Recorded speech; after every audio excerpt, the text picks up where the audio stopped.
সারা বছর বারে থাকি আমরা বা আমার মতো বন্ধুরা অন্যরা, সারা বছর কোর্টে ঘুরি আমরা।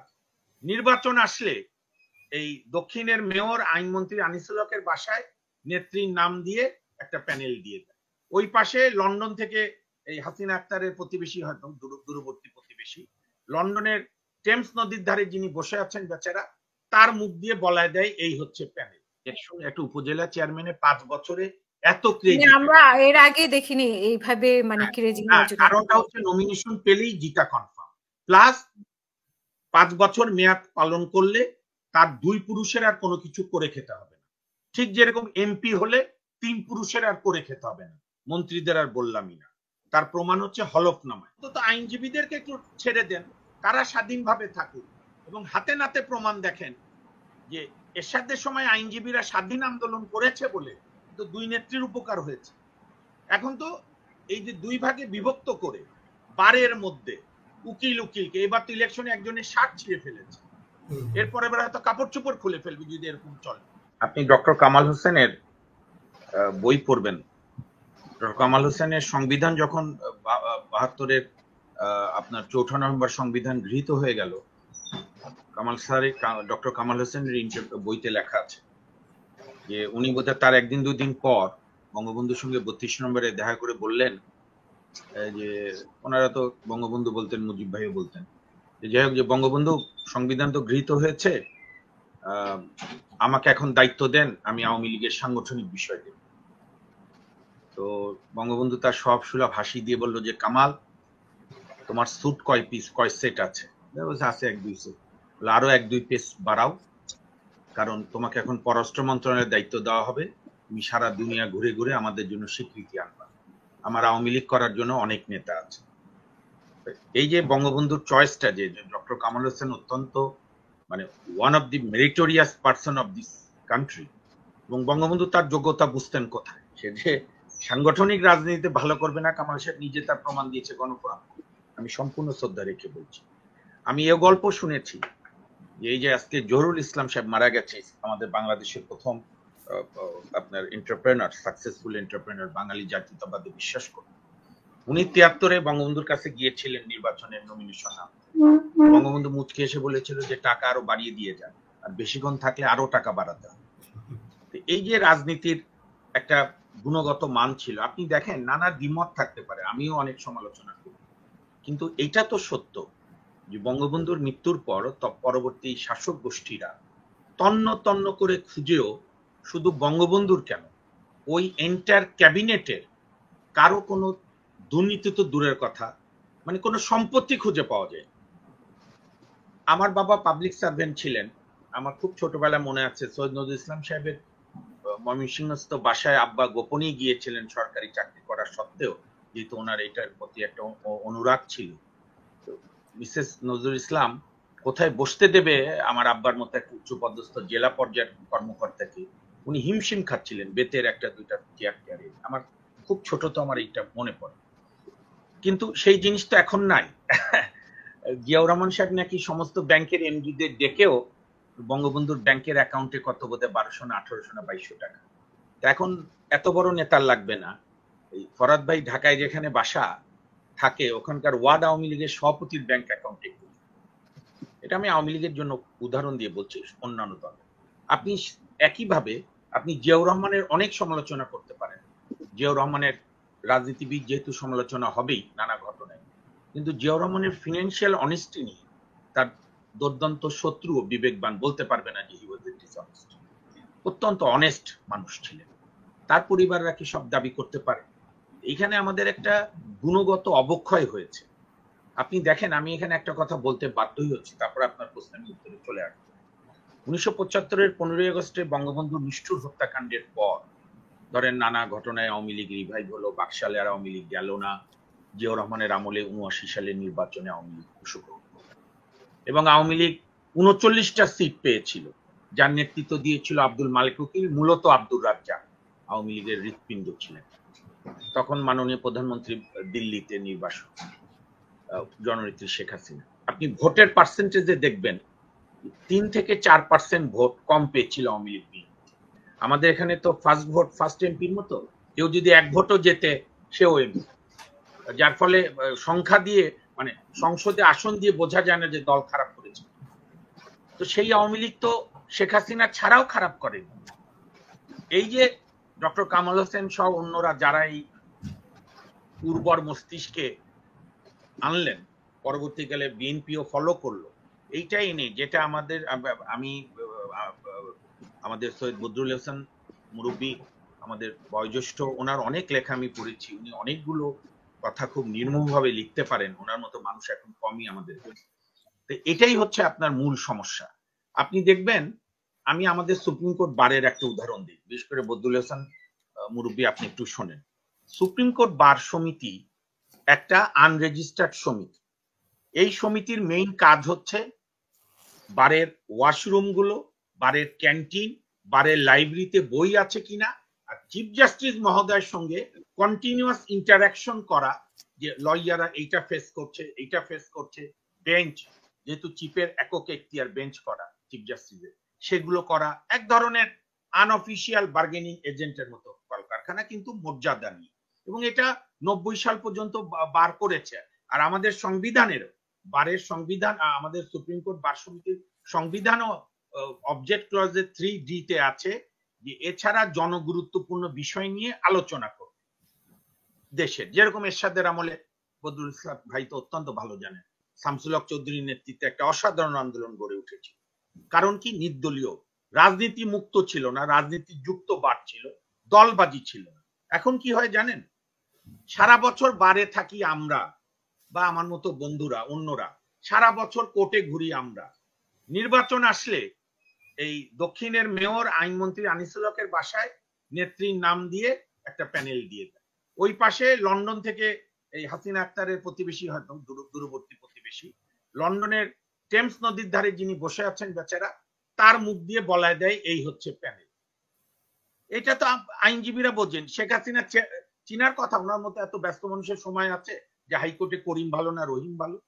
এখন এই দুই পরিবার প্রধান দায়িত্ব থাকায় হয় কি, যতটা না ওনারা হস্তক্ষেপ করে, ওনাদেরকে আমি সহজ বাংলায় বলি ব্যবহার করার চেষ্টা। এবং এটাই হচ্ছে, ওনারাও না বুঝে বা সবকিছু আমার কন্ট্রোলে থাকবে। আপনি দেখেন একটা মন্তব্য, আমি জানি ফরাদ ভাই আজকে খুব সাহসী কথা বলেছেন, অনেক দুর্দান্ত, আমি স্যালুট জানাই। ফরাদ ভাই এরকম বলে যাবেন, এটাই আওয়ামী লীগের বৈশিষ্ট্য। তাজউদ্দিন শেখ মুজিবের আওয়ামী লীগ এটাই ছিল। তো আপনার এই যে একটা স্বাস্থ্যমন্ত্রী হয়েছে, ভালো ডাক্তার, একটা আপনার ওই যে মুসলমানি করতে গিয়ে দুইজন রোগী, দুইটা বাচ্চা ছেলে মারা গেছে। আমি খুবই দুঃখজনক বলি, বা হতেও পারে কোনো সময় দুর্ঘটনার ঘটতে পারে। তো এইটার জন্য ওনার বক্তব্য দিতে হয়েছে যে মাননীয় প্রধানমন্ত্রী বলেছে মুসলমানি তো ছেলে মরবে না, জিরো টলারেন্স। সবকিছুতে যদি আপনি একটা এমপির আলাপ দেখেন, একটা মন্ত্রীর আলাপ দেখেন, সবকিছুতে মাননীয় প্রধানমন্ত্রী। আমে পোকা ধরেছে, পোকা রোধ করার জন্য মাননীয় প্রধানমন্ত্রী সুস্পষ্ট নির্দেশনা আছে। আপনার মন্ত্রীর দরকার কি আমাদের এত টাকা দিয়ে?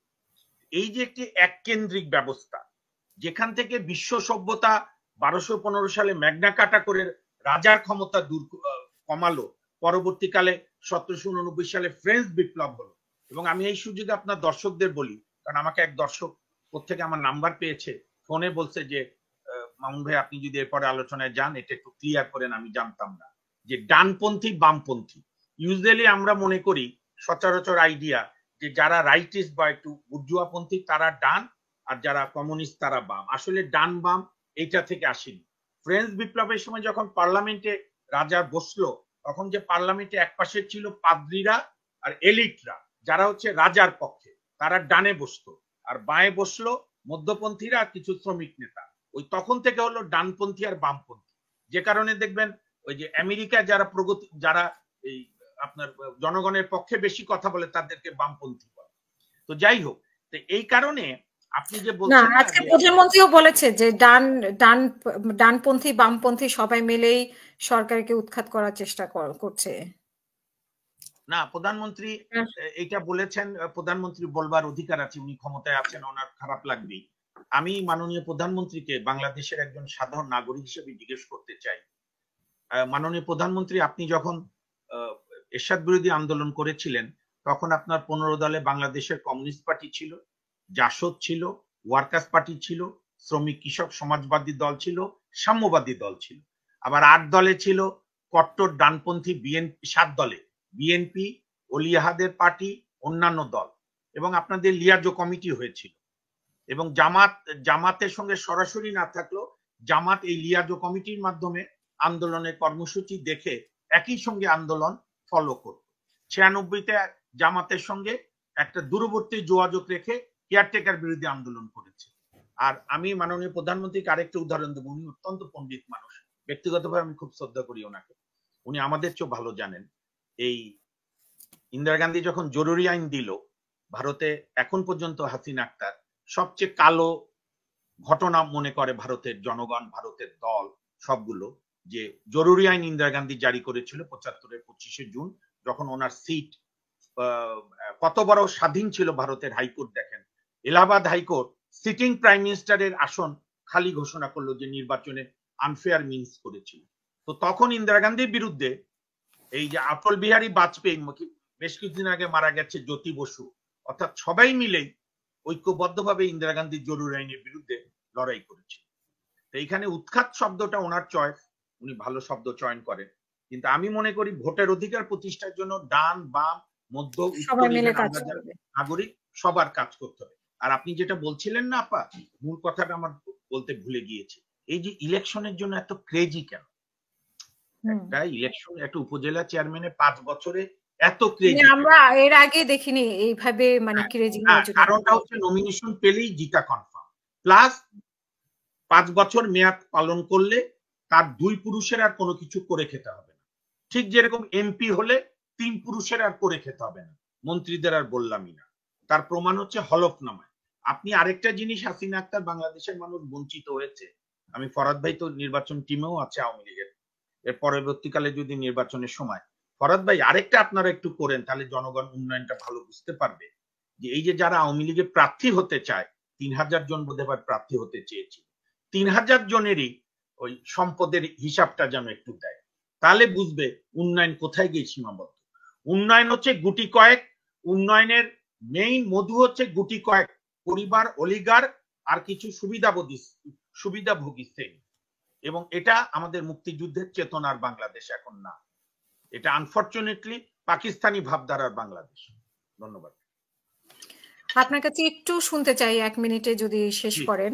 আপনাদের কোর্টে যে বিএনপির যে বিষয়টা হলো, সাধারণ সম্পাদক বার কাউন্সিলের ওনাকে বহিষ্কার করা হলো, সভাপতি সরি মাহবুবউদ্দিন খোকন, হ্যাঁ ওনাকে বহিষ্কার করা হলো, আবার তুলে নেওয়া হলো। উনি আবার পাল্টা বক্তব্য রাখলেন কায়সার কামাল সম্পর্কে। আবার সেই মানে এই বিষয়টা আপনার কাছে একটু শুনতে চাই, আসলে মানে কি ঘটেছে। দেখেন, এটা জাতীয়তাবাদী আইনজীবী ফোরামের অভ্যন্তরীণ বিষয়, আমার বলাটা শোভন হবে না, আমি ওই সংগঠন করি না। আপনি ইউনাইটেড লয়ার্স ফ্রন্টের কোঅর্ডিনেটর বলেছেন আমাকে, কিন্তু আমার যেটা মূল সংগঠন, এটাও সৈয়দ বদরুল ইহসান ভাই আপনি একটু শুনলে অবাক হবেন।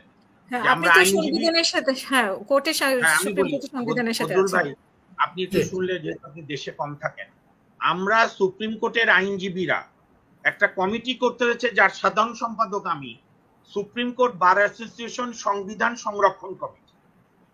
কারণ আমাদের বারের সংবিধানে আছে কোন পলিটিক্যাল পার্টির প্যানেলে ইলেকশন হবে না, এখনো আছে।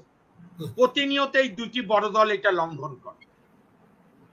মানে মুরব্বী, আমরা যে কার মধ্যে আছি, আমি আমার মুক্তিযোদ্ধা পিতাকে বলি যে কি বাংলাদেশ বানাইছে।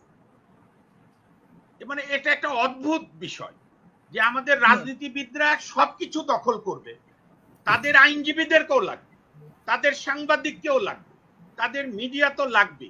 অন্তত আইনজীবীদেরকে একটু ছেড়ে দেন, তারা স্বাধীনভাবে থাকুক। এবং হাতে নাতে প্রমাণ দেখেন যে এরশাদের সময় আইনজীবীরা স্বাধীন আন্দোলন করেছে বলে তো 2 নেত্রীর উপকার হয়েছে।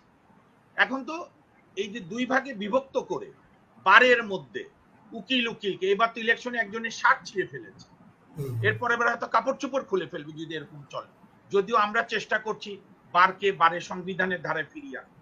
এবং আমাদের আজকে মিটিংও হয়েছে, আমার একটা ইচ্ছা আছে, যদি সময় পাওয়া যায় আমরা মাননীয় প্রধানমন্ত্রীর সঙ্গে দেখা করতে চাই, যে আপনি বারকে আপনার বারের মধ্যে রাজনীতিটার দরকার নেই, মানে দলীয় রাজনীতি, বার বিবেক দিয়ে কথা বলুন।